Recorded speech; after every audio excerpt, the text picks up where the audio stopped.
Good morning, viewers. It's Monday morning, March 31, 2025, and I'm your host, Sunil Thakker of Sunny Talks Money.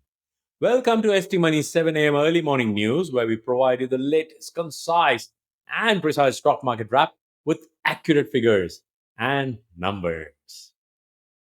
Investors were jolted by hotter than expected inflation data. US stocks tanked on Friday as Wall Street weighed signs of invigorated inflation pressures amid soaring consumer sentiment. The major averages fell on Friday after the release of a hotter than expected personal consumption expenditures index reading, which includes the Federal Reserve's preferred inflation gauge of core PCE. The worrisome signs included inflation picking up as tracked by the Fed's preferred measure. The reading showed prices increased more than expected last month, rising 0.4% month on month and 2.8% year over year, continuing a stubborn plateau on the path to the Fed's 2% target. Both rates were slightly ahead of forecasts. Meanwhile, US consumer sentiment in March plummeted to its lowest level since November 2022. The latest reading from the University of Michigan came in at 57, down from a 64.7 reading in the prior month, as consumers fretted about inflation and the broader economy, perhaps most notably in the labor market. Most of the concern in the survey centered on a darkening outlook for the economy's path ahead.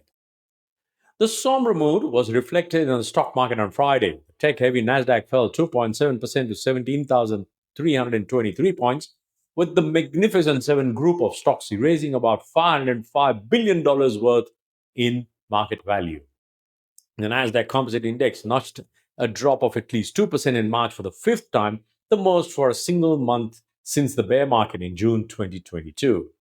The S&P 500 tumbled 1.97% to end at 5,581 points. With just one more session left before the end of a quarter that's set to be S&P 500's worst since 2022.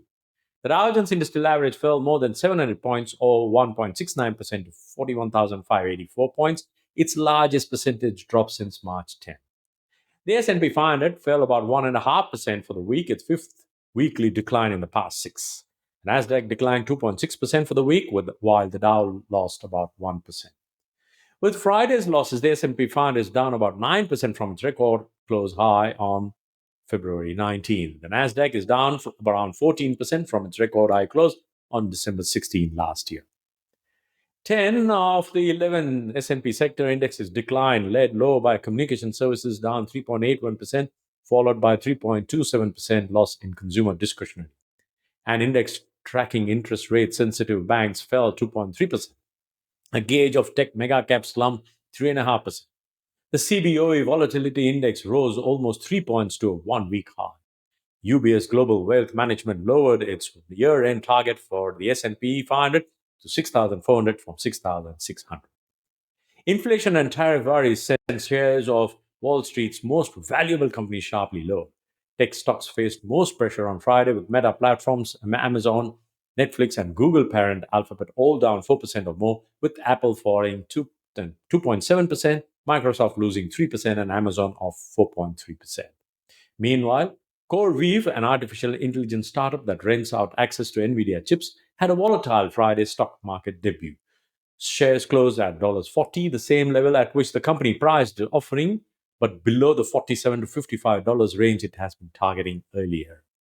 In other stocks, Lululemon athletic shares sank 14% to $293 after the activewear maker said more economically cautious consumers could drag down sales growth this year.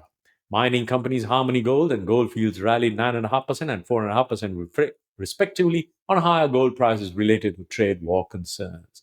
Wolves Feeds slumped 52% a day after the chipmaker appointed a new CEO amid its struggles to improve its financial position.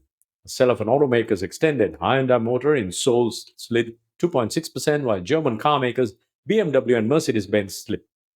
US automakers were also affected, with General Motors and Ford losing 1.1% and 1.8% respectively, $46 and $9.72. As of late Friday, gold touched a fresh record high, and bond prices climbed as market participants pushed into safer assets. Benchmark treasury yields declined. The 10-year yield dropped below 4.254% after settling Thursday at 4.369%. Yields move inversely to bond prices. Gold notched a record, rising 0.8% to $3,087 per troy ounce. Bitcoin's price slipped.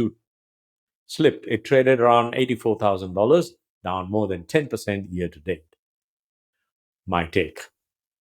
Fed Chair Jerome Powell has reassured Wall Street that rising prices will likely be transitory. Yet, Powell's words are fading into the background as President Trump's trade war escalates. The situation is zero visibility in a dense fog.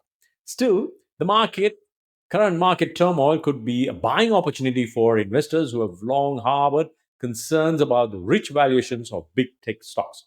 With the first quarter earnings season approaching, if tariffs turn out to largely result in concessions from trading partners and the AI narrative gets new legs lifting big tech, investors could be looking back on current days as a golden buying opportunity. On the other side of the coin, one of the other big cautionary points for investors is that the inflation impact of tariffs has yet to show up in the data, which is why this could be the calm before the tariff storm. Next week could potentially be a turning point for the direction of the market. And that's the wrap for today, my dear viewers. And if you got value from this, please do subscribe, like, and share this video as much as possible. You can contact me at st@st-money.com for any further information. I will see you again tomorrow morning. In the meantime, happy investing, stay inspired, and remember, it's all about money.